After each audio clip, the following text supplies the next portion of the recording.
ദൈവനാമത്തിന് മഹത്വമുണ്ടാകട്ടെ. പ്രിയ വായന സുഹൃത്തെ, താങ്കൾക്ക് യേശു കർത്താവിൻ്റെ നാമത്തിൽ സ്നേഹവന്ദനം. ഇന്ന് നവംബർ 14, ഒന്നാമത്തെ വായനാ ഭാഗം എസ്രാ പുരോഹിതൻ്റെ പുസ്തകം 10-ാം അധ്യായം. ഈ പുസ്തകത്തിലെ 10-ാം അധ്യായവും അതുപോലെ തന്നെ അവസാനത്തെ അധ്യായവുമാണ്. മുമ്പ് പറഞ്ഞതുപോലെ എസ്രാ പുരോഹിതൻ്റെ പുസ്തകവും നെഹമ്യാവിൻ്റെ പുസ്തകവും, ഈ രണ്ട് പുസ്തകങ്ങളും മുമ്പ് ഒറ്റ പുസ്തകമായിരുന്നു. ഏതോ ഒരു കാലത്ത് ഇത് രണ്ടും ബൈബിൾ പണ്ഡിതന്മാർ ഇതിനെ രണ്ട് പുസ്തകങ്ങളാക്കി വേർതിരിക്കുകയായിരുന്നു. അങ്ങനെയാണ് ഒന്നിന് എസ്രാ എന്നും മറ്റേ പുസ്തകത്തിന് നെഹമ്യാവെന്നും പേര് വന്നത്. അതിൽ എസ്രാ എന്ന പുരോഹിതൻ്റെ പുസ്തകത്തിൻ്റെ അവസാനത്തെ അധ്യായത്തിനാണ് നമ്മൾ നിൽക്കുന്നത്. ഇന്നലെ നമ്മൾ കണ്ടു, അദ്ദേഹം ഒരു ദീർഘമായൊരു പ്രാർത്ഥന എസ്രാ പുരോഹിതൻ കഴിക്കുന്നതും, അങ്ങനെ ജനമൊക്കെ ഇന്ന് കൂടി വരികയാണ് അവരുടെ മുമ്പിൽ. സ്ത്രീകളും കുഞ്ഞുങ്ങളും അടക്കം പുരുഷന്മാരും ഒരുപാട് പേര് കൂടി വന്നു. അദ്ദേഹം ദേവാലയത്തിന് മുമ്പിൽ വീണ് കിടന്നാണ് കരഞ്ഞത്, പ്രാർത്ഥിച്ചത്. ഇത് കണ്ടുവന്ന ജനവും അവരും കരയുന്നുണ്ട് ഈ അദ്ദേഹത്തിൻ്റെ കൂടെ. അവിടുത്തെ വിഷയം എന്ന് പറയുന്നത് ഈ നമ്മൾ കഴിഞ്ഞ അധ്യായത്തിൽ വായിച്ചതുപോലെ തന്നെ ഇവർ അന്യജാതിക്കാരത്തികളോടുകൂടി ജീവിക്കുന്നു, അവരെ വിവാഹം കഴിച്ചിരിക്കുന്നു, അവരെ ഇടകലർന്നിരിക്കുന്നു എന്നുള്ളതാണ്. ഇവിടെ ശെഖന്യാവ് എന്നൊരു പുരുഷൻ വന്ന് എസ്രായോട് പറഞ്ഞു, നാം നമ്മുടെ ദൈവത്തോട് ദ്രോഹം ചെയ്തിരിക്കുകയാണ്, ദേശനിവാസികളിൽ നിന്ന് അന്യജാതിക്കാരത്തികൾ വിവാഹം ചെയ്തിരിക്കുന്നു. എങ്കിൽ ഈ കാര്യത്തിൽ ഇസ്രായേലിന് വേണ്ടി ഇനിയും പ്രത്യാശയുണ്ട്. ഇപ്പോൾ ആ സ്ത്രീകളെയും ഒക്കെ അവരിൽ നിന്ന് ജനിച്ചവരെയും യജമാനൻ്റെയും നമ്മുടെ ദൈവത്തിൻ്റെ കൽപ്പനയെങ്കിൽ വിറയ്ക്കുന്നവരുടെയും നിർണയപ്രകാരം നീക്കിക്കളയുവാൻ നമ്മുടെ ദൈവത്തോട് നാം ഒരു നിയമം ചെയ്യണം. അത് ന്യായപ്രമാണത്തിന് അനുസാരമായി നടക്കുകയും വേണം എന്ന് പറഞ്ഞു. അപ്പോൾ ഇത് എസ്രാ എന്ന പുരോഹിതൻ ഇന്ന് അദ്ദേഹത്തിൻ്റെ നേതൃത്വത്തിലിരിക്കുന്ന എന്ന അവസ്ഥയിൽ നീ തന്നെ അത് നിർവഹിക്കുകയും ചെയ്യണം, നിൻ്റെ നേതൃത്വത്തിൽ തന്നെ നടക്കുകയും വേണം, ഞങ്ങൾ നിനക്ക് തുണയായിരിക്കും, ധൈര്യപ്പെട്ട് പ്രവർത്തിക്കുക. അങ്ങനെയാണ് എസ്രാ എഴുന്നേറ്റ് ആ വാക്ക് ചെയ്യേണ്ടത്. പുരോഹിതന്മാരും ലേവ്യരെയും പ്രഭുക്കന്മാരെയും എല്ലാ ഇസ്രായേലിനെ കൊണ്ട് സത്യം ചെയ്യിച്ചു. അവർ സത്യം ചെയ്യുകയും ചെയ്തു.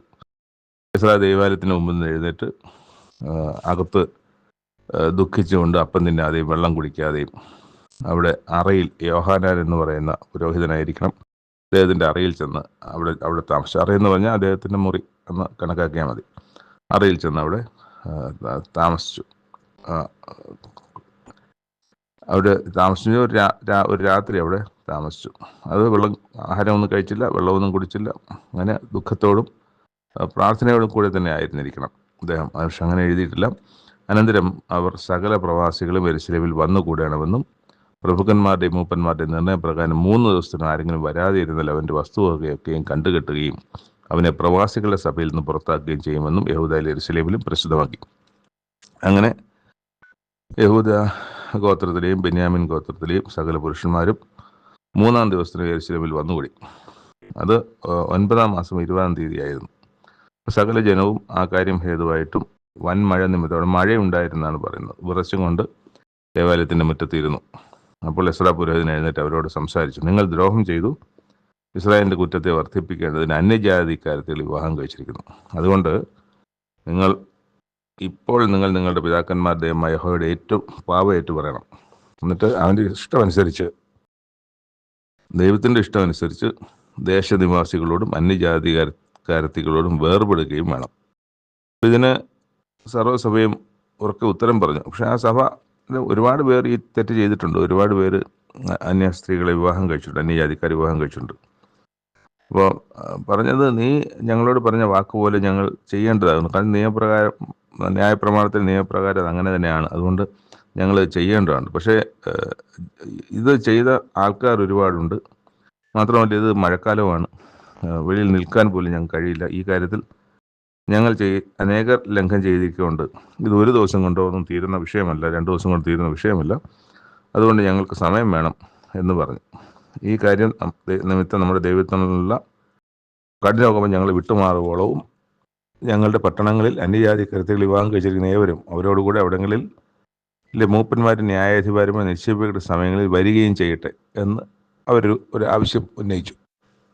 പക്ഷെ അതിന് അവിടെ വിരോധം അങ്ങനെയല്ല എന്ന് വിരോധം പറയുന്ന ആൾക്കാരും ഉണ്ടായിരുന്നു. അതിന് ചിലർ താങ്ങിപ്പറയുകയും ചെയ്തു. പക്ഷെ അത് അങ്ങനെ ആയില്ല. അവർ ആഗ്രഹിച്ച പോലെ കാര്യം നടന്ന് പ്രവാസികളോ അങ്ങനെ തന്നെ ചെയ്തു.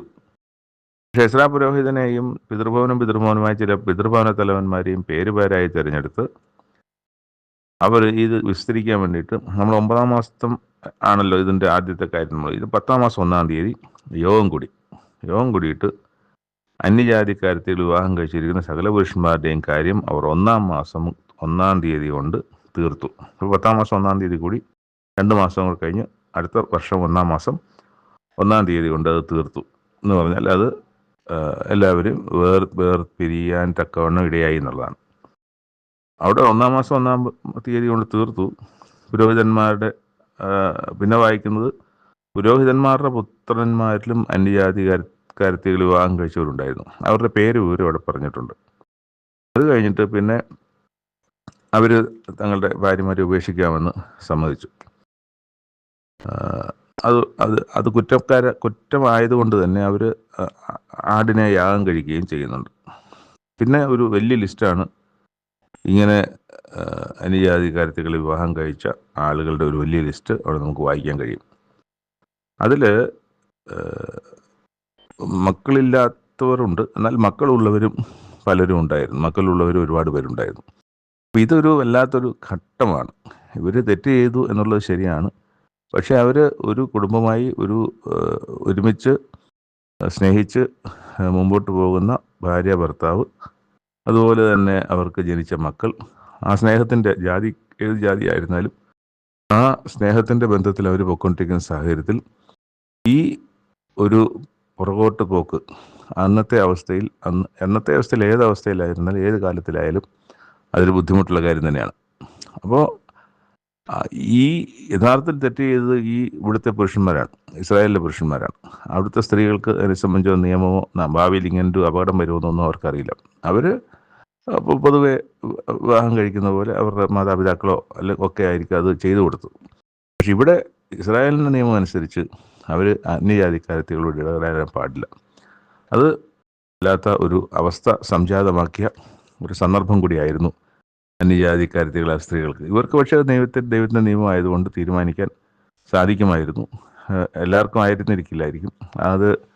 അതിലൊരു ഘട്ടത്തിലൂടെ കടന്നു പോകുമ്പോഴേ നമുക്ക് മനസ്സിലാവും. പക്ഷെ എന്നാൽ അവരങ്ങ് തീരുമാനമെടുത്തു. ഒരു അന്യജാതിക്കാരത്തികളായിരുന്ന സ്ത്രീ ഭാര്യമാരെയും മക്കളെയും ഉപേക്ഷിക്കുന്ന ഒരു കാഴ്ചയാണ് നമ്മളവിടെ ഈ എസ്രാ പുരോഹിതൻ്റെ പുസ്തകത്തിലെ അവസാനത്തെ അധ്യായത്തിൽ നാം കാണുന്നത്. അതങ്ങനെ നിൽക്കാൻ കഴിഞ്ഞോ എന്നുള്ളത് നമ്മൾ അന്വേഷിക്കേണ്ട മറ്റൊരു കാര്യമാണ്. ഇത് ഇങ്ങനെ നിൽക്കാൻ കഴിയുമോ എന്നുള്ളത്. അവർ തീരുമാനമെടുത്തു, അത് ചെയ്തു എന്നത് ശരി തന്നെയാണ്. പക്ഷേ എത്ര നാൾക്ക് അവർക്ക് നിൽക്കാൻ കഴിഞ്ഞു, മടങ്ങിപ്പോയവരാരെങ്കിലും ഉണ്ടോ എന്നൊക്കെ നമ്മൾ പരിശോധിക്കേണ്ടതാണ്. കണ്ടെത്താൻ കഴിയുമോ എന്ന് നമുക്ക് നോക്കാം. 2-ാമത്തെ വായനാഭാഗം ഹോശേയ പ്രവചനം 11-ാം അധ്യായം. അവിടെ ഇസ്രായേലിനെ സംബന്ധിച്ച് ഞാൻ തുടർന്നും പറയുന്നത് അതിൻ്റെ അവസാനത്തിൽ ഏറ്റവും അവസാനത്തെ വാക്യത്തിൽ യഹൂദയെ സംബന്ധിച്ചും പറയുന്നുണ്ട്. ഇസ്രായേൽ സംബന്ധിച്ച് പറയുന്നത്, ഞാൻ ബാലനായിരുന്നപ്പോൾ ഞാൻ അവനെ സ്നേഹിച്ചു, മിസ്രൈമിൽ നിന്ന് ഞാൻ അവനെ വിളിച്ചു എന്നാണ്. അപ്പം മിസ്രൈമിലെ പ്രവാസകാലത്തായിരുന്ന 130 വർഷക്കാലം പ്രവാസത്തിലായിരുന്ന അവിടുന്ന് വിളിച്ചു കൊണ്ടുവന്ന് അവരെ ഇവിടെ കൊണ്ട് ഈ കനാൻ ദേശത്ത് നട്ടതാണ്. വിളിക്കുന്തോറും അവർ വിട്ടകന്നു വായിക്കുന്നുണ്ട്. ബാൽ വിഗ്രഹങ്ങൾക്ക് അവർ ബലി കഴിച്ചു, വിഗ്രഹങ്ങൾക്ക് ധൂപം കാട്ടി, ഞാൻ എഫ്രൈമിനെ നടപ്പാൻ ശീലിപ്പിച്ചു. ഇപ്പോൾ എഫ്രൈം എന്ന് പറയുന്നത് എഫ്രൈം അല്ല, അത് എഫ്രൈം എന്ന് പറഞ്ഞ ഏറ്റവും വലിയ ഗോത്രത്തെ പേര് പറയുന്നത് അത് ഇസ്രായേലിനെ റെപ്രസെൻ്റ് ചെയ്തുകൊണ്ടാണ്. ഞാൻ അവരെ എടുത്ത് എൻ്റെ ഭുജങ്ങളിലെടുത്തു, ഞാൻ അവരെ സൗഖ്യമാക്കി എന്നവർ അറിഞ്ഞില്ല, മനുഷ്യഭാഷകൾ കൊണ്ട് സ്നേഹബന്ധങ്ങൾ കൊണ്ട് തന്നെ ഞാൻ അവരെ വലിച്ചു ഒക്കെ അവർക്ക് പറയണം. ഞാൻ അവർക്ക് ആഹാരം കൊടുത്തു, അവരെ സമൃദ്ധിയായി നടത്തി. എന്നാൽ മടങ്ങി വരുവാൻ അവർക്ക് മനസ്സിലായിക്കൊണ്ട് അശൂര്യൻ അവർക്ക് രാജാവാകും. അപ്പോൾ ഈ രാജ്യത്തിൻ്റെ അവസാനം, ഈ ഇസ്രായേൽ എന്ന വടക്കേ രാജ്യത്തിൻ്റെ അവസാനം അശൂർ രാജാവിനെ കൊണ്ടാണ്. അശൂർ രാജാവ് ആണ് അവസാനത്തെ രാജാവ്. ഹോശേയ എന്ന് പറയുന്ന രാജാവിൻ്റെ കാലത്ത് വരാനിരിക്കുന്നത്. അതാണ് അശൂര്യൻ എൻ്റെ രാജാവാകും എന്ന് പറയുന്നത്. അപ്പോൾ അശൂര്യരുടെ കീഴിലാവുകയും അശൂര്യർ അവരെ പിടിച്ച് പ്രവാസത്തിലേക്ക് കൊണ്ടുപോവുകയും അശൂര്യരാൽ ഇവർ നശിപ്പിക്കപ്പെടുകയും രാജാവിൻ്റെ രാജ്യത്വം അവസാനിക്കുകയും ആ ഇസ്രായേലിലെ രാജ്യത്വം അവസാനിക്കുന്നതിന് കാരണക്കാരൻ അശൂർ രാജാവാണ്. എന്നിട്ട് അവരുടെ ആലോചന നിമിത്തം, അശൂര്യരുടെ ആലോചന നിമിത്തം വാൾ അവൻ്റെ പട്ടണങ്ങളിൽ മേൽ വീണ് അവൻ്റെ ഓടാമ്പലുകളെ നശിപ്പിച്ച് ഒടുക്കിക്കളയും. എൻ്റെ ജനം എന്നെ വിട്ട് പിന്തിരിപ്പാൻ ഒരുങ്ങിയിരിക്കുന്നു.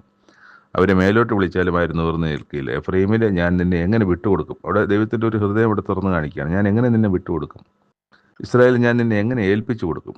ഞാൻ നിന്നെ എങ്ങനെ എദ്മയെ പോലെ ആക്കും? ഞാൻ നിന്നെ എങ്ങനെ സെബായിമിനെ പോലെ ആക്കി തീർക്കും? എൻ്റെ ഹൃദയം ഉള്ളിൽ മറിഞ്ഞുകൊള്ളുന്നു, എൻ്റെ അയ്യോ ഭാവമൊക്കെയും ജ്വലിക്കുന്നു. എൻ്റെ ഉഗ്രകോപം ഞാൻ നടത്തുകയില്ല, ഞാൻ എഫ്രൈമിനെ വീണ്ടും നശിപ്പിക്കുകയുമില്ല.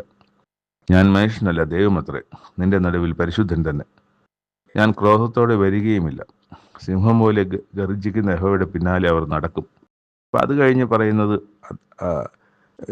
ദൈവത്തിൻ്റെ ഒരു പ്രതീക്ഷയാണ്, അല്ലെങ്കിൽ അവരെങ്ങനെ ആയിത്തീരണമെന്നുള്ളതിനാണ്. സിംഹം പോലെ ഗർജിക്കുന്ന യഹോവയുടെ പിന്നാലെ അവർ നടക്കും. അവൻ ഗർജിക്കുമ്പോൾ, ദൈവം ഗർജിക്കുമ്പോൾ പടിഞ്ഞാറ് നിന്ന് മക്കൾ ഉറച്ചും കൊണ്ടുവരും. അവർ മിസ്രൈമിൽ നിന്നൊരു പക്ഷിയെപ്പോലെ, അശൂർ ദേശത്ത് നിന്നൊരു പ്രാവിനെ പോലെയും വിറച്ചും കൊണ്ടുവരും. ഞാൻ അവരവർ വീടുകളിൽ പാർപ്പിക്കും എന്ന യഹോവയുടെ അരുളപ്പാട്. പക്ഷേ സംഭവം എന്താണ്? അവിടെ വായിക്കുന്നത്, എഫ്രയീം കപടം കൊണ്ടും ഇസ്രായേൽ ഗൃഹം വഞ്ചന കൊണ്ടും എന്നെ ചുറ്റിക്കൊള്ളുന്നു. ഇത് സംഭവിക്കാൻ ഇടയില്ലാത്ത, സാധ്യതയില്ലാത്തൊരു കാര്യം തന്നെയാണ് ദൈവം ആ ഒറ്റ വാക്കിൽ പറയുന്നത്. എനിക്ക് ആഗ്രഹം അവർ മടങ്ങി വരണമെന്നും അവർ എൻ്റെ ദൈവം തന്നെ പറയുന്നുണ്ടല്ലോ, ദുഷ്ടൻ മരിക്കുന്നത് എൻ്റെ ഇഷ്ടമല്ല, എനിക്കിഷ്ടമല്ല എന്ന് തന്നെയാണ് ദൈവം. ഒരു ദുഷ്ടന് മരിക്കുന്നത് എനിക്കിഷ്ടമല്ല എന്ന് തന്നെയാണ് ദൈവം പറയുന്നത്. പക്ഷേ ദൈവത്തിന് നീതിമാനായതുകൊണ്ട്, ദൈവം വ്യവസ്ഥ പ്രകാരം ചെയ്യുന്നവനായതുകൊണ്ട് ആ തെറ്റ് ചെയ്യുന്നവനെ ശിക്ഷിക്കും എന്നുള്ളത്, ഇന്ന ശിക്ഷകൾ അവർക്കുണ്ടാകുമെന്നുള്ളത് അത് മുന്നമേ നിയമപുസ്തകത്തിൽ പറഞ്ഞിട്ടുള്ളത് മാറുവാൻ ദൈവത്തിന് കഴിയില്ല. അതുകൊണ്ടാണ് അങ്ങനെ സംഭവിക്കുന്നത്. എന്നാലും അവർ മടങ്ങി വന്നാൽ അവരെ കൈകളിൽ വഹിച്ച് താലോലിച്ച് അവരുടെ ആവശ്യങ്ങളൊക്കെ ചെയ്തു കൊടുത്ത് അവരെ സ്നേഹിച്ച് അവരെ നടത്തുവാൻ ഈ ദൈവത്തിന് മനസ്സ് മാറുവാൻ ഒരു മടിയുമില്ലാത്ത ദൈവമാണ്. പക്ഷേ അതിൻ്റെ പ്രവൃത്തി ചെയ്യേണ്ടത് മനുഷ്യരാണ്, വിശ്വാസികളാണ്, ഇസ്രായേലാണ്, യഹൂദയാണ് എന്നൊക്കെ ഉള്ളതാണ്. അങ്ങനെ ആഗ്രഹമുണ്ടെങ്കിലും അതിനൊരു പ്രതീക്ഷ ദൈവം വെക്കുന്നില്ല എന്നുള്ളത് അതിൻ്റെ 12-ാമത്തെ വാക്യം നമ്മൾ മനസ്സിലാവും. ആ 12-ാം വാക്യത്തിൻ്റെ അവസാനത്തിലാണ് യഹൂദായും ദൈവത്തോടും വിശ്വസ്തനായ പരിശുദ്ധനോടും ഇന്നും അസ്ഥിരത കാണിക്കുന്നു. അപ്പോൾ ഇത് ഇസ്രായേലിനെ സംബന്ധിച്ചുള്ള ഒരു പ്രവചന പുസ്തകമാണെങ്കിലും ഇവിടെ നമ്മൾ വായിക്കുന്നതിൻ്റെ അവസാനം ഈ യഹൂദായെ സംബന്ധിച്ചും പറയും, യഹൂദായും ഇന്നും അസ്ഥിരത കാണിക്കുന്നു, അവിശ്വസ്തത കാണിക്കുന്നു എന്നുള്ളതാണ് ദൈവം ഇവിടെ ഈ അധ്യായത്തിൽ പറഞ്ഞു നിർത്തുന്ന കാര്യം. അപ്പോൾ വായിക്കുമ്പോഴും മനസ്സിലാക്കുമ്പോഴും, ഇപ്പോൾ ഈ ഭാഗം വായിക്കും, ഹോശേയ പ്രവചനം മാത്രം വായിക്കുമ്പോഴും ബാക്കി പുസ്തകങ്ങൾ, രാജാക്കന്മാരുടെ പുസ്തകമായാലും ദിനവൃത്താന്ത പുസ്തകമായാലും ശമൂവേൽ പ്രവാചകൻ്റെ പുസ്തകമായാലും യെശയ്യാ പ്രവാചകൻ്റെ പുസ്തകമായാലും യിരെമ്യാ പ്രവാചകൻ്റെ പുസ്തകമായാലും ഒക്കെ നമ്മൾ വായിക്കുമ്പോൾ ഈ ജനം എത്രമാത്രം തെറ്റിയാണ് നടക്കുന്നത് എന്നുള്ളത് നമുക്ക് മനസ്സിലാവും. അപ്പോൾ ഇത് വായിക്കുമ്പോൾ നമുക്കവരെ കുറ്റപ്പെടുത്താനല്ല, മറിച്ച് ഈ പാഠങ്ങൾ ഉൾക്കൊണ്ട് നമ്മുടെ ജീവിതത്തിൽ ഈ ശിക്ഷകളെല്ലാം വന്ന് ഭവിച്ചിട്ട് ചെയ്യാൻ നിൽക്കാതെ ഇതൊക്കെയും കണ്ടും വായിച്ചും മനസ്സിലാക്കിയും നമ്മുടെ ജീവിതത്തിൽ ആവശ്യമായ മാറ്റം വരുത്താൻ വേണ്ടിയാണ് ദൈവം പുസ്തകത്തിൽ ഇതെല്ലാം നമുക്ക് വേണ്ടി എഴുതി വച്ചിരിക്കുന്നത്. ഇത് അന്ന് എഴുതി വെച്ചതെല്ലാം വീണ്ടും ജനിക്കാനിരിക്കുന്ന, ഇന്നിപ്പം ക്രിസ്തു ഉയർത്തെഴുന്നേറ്റിട്ട് 2000 വർഷമായി, അതിനു മുമ്പുള്ള, അതിനുശേഷമുള്ള, ഇനിയും വരാനിരിക്കുന്ന തലമുറയ്ക്ക് എങ്ങനെയാണ് ദൈവത്തെ പിൻപറ്റേണ്ടത് എന്ന് മനസ്സിലാക്കി കൊടുക്കുവാനാണ് ഈ സംഭവിച്ച എല്ലാ നന്മയായാലും അതിലധികമായി സംഭവിച്ച തിന്മകളെയും ഈ പുസ്തകത്തിൽ രേഖപ്പെടുത്തിയിരിക്കുന്നത് എന്ന് നാം തിരിച്ചറിയേണ്ടതാണ്. 3-ാമത്തെ വായനാഭാഗം കൊലോസ്യർക്ക് എഴുതിയ ലേഖനം 2-ാം അധ്യായം. അവിടെ ഒരു കാര്യം പറയുന്നത്, ക്രിസ്തു എന്ന ദൈവമർമ്മത്തിൻ്റെ പരിജ്ഞാനം, വിവേകത്തിൻ്റെ പൂർണ്ണത, സമ്പത്ത് പ്രാപിപ്പാൻ തക്കവണ്ണം സ്നേഹത്തിൽ ഏകീഭവിച്ചിട്ട് ഹൃദയങ്ങൾക്ക് ആശ്വാസം ലഭിക്കണം എന്ന് വെച്ച് ഞാൻ എത്ര വലിയ പോരാട്ടം കഴിക്കുന്നു എന്ന് നിങ്ങൾ അറിയുവാൻ ഞാൻ ഇച്ഛിക്കുന്നു. അപ്പോൾ എഴുതുന്ന കത്താണല്ലോ, കത്തിനകത്ത് പറയുന്നതാണ്, ഒരാളോട് പേഴ്സണലി പറയുന്നത് പോലെ ഉള്ളൊരു കത്താണ്. നിങ്ങൾ ലവദൂക്യയിലും ജഡത്തിൽ എൻ്റെ മുഖം കണ്ടിട്ടില്ലാത്ത എല്ലാവർക്കും വേണ്ടി അവർ ക്രിസ്തു എന്ന ഞാൻ വായിച്ച കാര്യം തന്നെയാണ് വീണ്ടും വായിക്കുന്നത്. അവർ ക്രിസ്തു എന്ന ദൈവമർമ്മത്തിൻ്റെ പരിജ്ഞാനവും വിവേകപൂർണ്ണതയും സമ്പത്തും പ്രാപിപ്പാൻ തക്കവണ്ണം സ്നേഹത്തിൽ ഏകീഭവിച്ചിട്ട് ഹൃദയങ്ങൾക്ക് ആശ്വാസം ലഭിക്കണമെന്ന് വെച്ച് ഞാൻ എത്ര വലിയ പോരാട്ടം കഴിച്ചിരിക്കുന്നു എന്ന് നിങ്ങൾ അറിയുവാൻ ഞാൻ ഇച്ഛിക്കുന്നു. അവനിൽ ജ്ഞാനത്തിൻ്റെയും പരിജ്ഞാനത്തിൻ്റെയും നിക്ഷേപങ്ങളൊക്കെയും ഗുപ്തമായിട്ടിരിക്കുന്നു. ആരിലാണ്? യേശുക്രിസ്തുവിൽ. അപ്പോൾ യേശുക്രിസ്തുവിനെ ഉയർത്തുക എന്നുള്ളത് പൗലോസ് അപ്പോസ്തലൻ്റെ ഒരു ജീവിതത്തിൻ്റെ ഒരു വലിയ പരമമായ ലക്ഷ്യമാണ്. കാരണം അങ്ങനെ ഒരു കണ്ടുമുട്ടലാണ് അവർ തമ്മിലുണ്ടായത് ഡമാസ്കസിലെ പടിവാതിൽക്കൽ വെച്ച്. ആകയാൽ നിങ്ങൾ കർത്താവ് യേശുക്രിസ്തുവിനെ കൈക്കൊണ്ടതുപോലെ അവൻ്റെ കൂട്ടായ്മയിൽ നടപ്പിൻ. അവനിൽ വേരൂന്നിയും ആത്മീക വർധന പ്രാപിച്ചും നിങ്ങൾക്ക് ഉപദേശിച്ചു തന്നതിന് ഒത്തവണ്ണം വിശ്വാസത്താൽ ഉറച്ചും സ്തോത്രത്തിൽ കവിഞ്ഞു വരിപ്പിൻ. അവനിലല്ലോ ദൈവത്തിൻ്റെ സർവ്വസമ്പൂർണതയും ദേഹരൂപമായി വസിക്കുന്നത്. അപ്പോൾ ക്രിസ്തുവിനെ ഉയർത്തുന്നതാണ്. ദൈവത്തിൻ്റെ സകല സമ്പൂർണതയും ദേഹരൂപമായി വസിക്കുന്ന യേശുക്രിസ്തുവിലാണ്. അപ്പോൾ യേശുക്രിസ്തു ദൈവത്തിൻ്റെ പ്രതിമയാണ്, അല്ലെങ്കിൽ ദൈവത്തെ വെളിപ്പെടുത്തിയവനാണ് യേശുക്രിസ്തു എന്ന തരത്തിലാണ്. എല്ലാ വാഴ്ചയ്ക്കും അധികാരത്തിനും തലയായ അവനിൽ, യേശുക്രിസ്തുവിൻ്റെ തലയായിട്ടാണ് ഈ പുസ്തകത്തിൽ തന്നെ പറയുന്നത്, അവനിൽ നിങ്ങൾ പരിപൂർണരായിരിക്കുന്നു. അവനിൽ നിങ്ങൾക്ക് ക്രിസ്തുവിൻ്റെ പരിച്ഛേദനയാൽ ജഡശരീരം ഉരിഞ്ഞു കളഞ്ഞതിനാൽ തന്നെ കൈകൊണ്ടല്ലാത്ത പരിച്ഛേദനയും ലഭിച്ചു. അപ്പോൾ ക്രിസ്തുവിലൂടെ ലഭിച്ച ഒരു സംഗതിയാണ്. ഇപ്പം നമ്മൾ പരിച്ഛേദന ഏറ്റിട്ടില്ല, പക്ഷേ യഹൂദൻ ഏറ്റ പരിച്ഛേദന, അത് ക്രിസ്തു പരിച്ഛേദന ഏറ്റതുകൊണ്ട് ക്രിസ്തുവിലൂടെ നമ്മളും പരിച്ഛേദനയുള്ളവരായി ദൈവത്തിന് മുമ്പിൽ കാണപ്പെടുന്നു. ദൈവം അതങ്ങനെ അംഗീകരിക്കുന്നു എന്നാണ്. കൈകൊണ്ടല്ലാത്ത പരിച്ഛേദന ലഭിച്ചവരാണ്. അപ്പം ഇതൊക്കെ വലിയ കാര്യങ്ങളാണ്. കാരണം ഇത് മനസ്സിലാക്കിയാൽ മാത്രമേ അതിൻ്റെ ആ ഗൗരവത്തിൽ നമ്മൾക്ക് അതിനെ കാണാനൊക്കെ ഉള്ളൂ. മുമ്പ് ഒരുത്തൻ യഹൂദനാകണമെങ്കിൽ പരിച്ഛേദന കഴിക്കണമായിരുന്നു. അത് മനസ്സിലാക്കണം, പരിച്ഛേദന കഴിക്കണമായിരുന്നു. എന്നാൽ ഇന്ന് പരിച്ഛേദന വേണ്ട. ആ പരിച്ഛേദന സംഭവിച്ചതായിട്ട്, പരിച്ഛേദന ഏറ്റതായിട്ട് ദൈവം കണക്കാക്കുന്നതാണ് ക്രിസ്തുവിലുള്ള വിശ്വാസത്താൽ, സ്നാനത്താൽ ഒക്കെ നമ്മൾ മാറുമ്പോൾ. അതുകൊണ്ട് കുറച്ച് കാര്യങ്ങൾ താഴോട്ട് പറയുന്നുണ്ട്. അവിടെ ക്രൂശിൽ അവരുടെ ജയോത്സവം കൊണ്ടാടി അവരെ പരസ്യമായ കാഴ്ചയാക്കി എന്ന് പറയുന്നുണ്ട്. അപ്പോൾ ഇങ്ങനെയുള്ള കാര്യങ്ങൾ, അതായത് ഈ നശിച്ചു പോകുമാറായിരുന്ന ഒരു ജനക്കൂട്ടം, നാം ഉൾപ്പെടെയുള്ളവരെ, അപ്പോൾ അവരിലുണ്ടായിരുന്ന വാഴ്ചകളെയും അധികാരങ്ങളെയും ആയുധവർഗം വയ്പ്പിച്ച് ക്രൂശിൽ അവരുടെ മേൽ ജയോത്സവം കൊണ്ടാക്കി അവരെ പരസ്യമായ കാഴ്ചയാക്കി. അതുകൊണ്ട് ഭക്ഷണപാനീയങ്ങൾ സംബന്ധിച്ചോ പെരുന്നാൾ, വാവ്, ശബത്തോ എന്ന കാര്യത്തിൽ ആരും നിങ്ങളെ വിധിക്കരുത്. ഇവ വരുവാനിരുന്നവയുടെ നിഴലത്രേ. ഇപ്പം വരുവാനിരുന്നത് കാത്തിരുന്ന മശിഹ അല്ലെങ്കിൽ ക്രിസ്തു വന്നു. അത് യാഗങ്ങൾ ഉണ്ടായത്, ഈ യാഗങ്ങളെല്ലാം നിഴലായിരുന്നു. ഏത് യാഗത്തിൽ? യേശുക്രിസ്തു എന്ന യാഗത്തിൻ്റെ നിഴലുകളായിരുന്നു. യേശുക്രിസ്തു എന്ന ആ യാഗം സംഭവിച്ചു കഴിഞ്ഞപ്പോഴത്തേക്ക് പിന്നെ ഒരു യാഗവും നിലനിൽക്കുന്നതായില്ല. അതാണ് സത്യം. അതുകൊണ്ട് ഭക്ഷണപാനങ്ങൾ സംബന്ധിച്ചോ പെരുന്നാൾ, വാവ്, ശബത്ത് എന്നീ കാര്യത്തിൽ ആരും നിങ്ങളെ വിധിക്കരുത്. ഇവ വരുവാനിരുന്നവയുടെ നിഴലത്രേ. ദേഹമെന്നതോ ക്രിസ്തുവിനുള്ളത്. താഴ്മയിലും ദൂതന്മാരെ ആരാധിക്കുന്നതിൽ രസിച്ച് സ്വന്തം ദർശനങ്ങളിൽ പ്രവേശിക്കുകയും തൻ്റെ ജഡമനസ്സിനാൽ വെറുതെ ചീർക്കുകയും തലയെ മുറുകെ പിടിക്കാതിരിക്കുകയും ചെയ്യുന്നവന് ആരും നിങ്ങളെ വിരുദ് തെറ്റിക്കരുത്. തലയായവനിൽ നിന്നല്ലോ ശരീരം മുഴുവനും സന്ധികളാലും ഞരമ്പുകളാലും ചൈതന്യം ലഭിച്ചും ഏകീഭവിച്ചും ദൈവികമായ വളർച്ച പ്രാപിക്കുന്നു. അപ്പോൾ അങ്ങനെ തലയ്ക്കും ശരീരത്തിലും ശരീരത്തിൻ്റെ അവയവങ്ങളും തമ്മിലുള്ള ബന്ധം, ഇപ്പോൾ തലയിൽ നിന്നാണല്ലോ എല്ലായിടത്തേക്കും ഈ മെസ്സേജസ് ഒക്കെ ചെല്ലുന്നത്.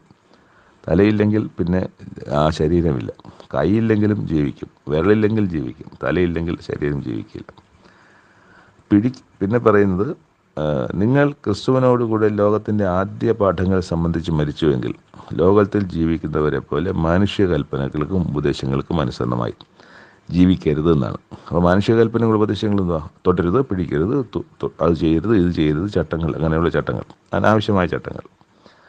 അതൊക്കെയും, അതായത് കൈ കഴുകണം, കാല് കഴുകണം, ഇങ്ങനെയുള്ള ചട്ടങ്ങളൊക്കെ, ഇതെല്ലാം ഉപയോഗത്തിൽ നശിച്ചു പോകുന്ന അത്രേ. അതൊക്കെയും സ്വേച്ഛാരാധനയിലും താഴ്മയിലും ശരീരത്തിൻ്റെ ഉപേക്ഷയിലും രസിക്കുന്നവർക്ക് ജ്ഞാനത്തിൻ്റെ പേര് മാത്രമുള്ളത്.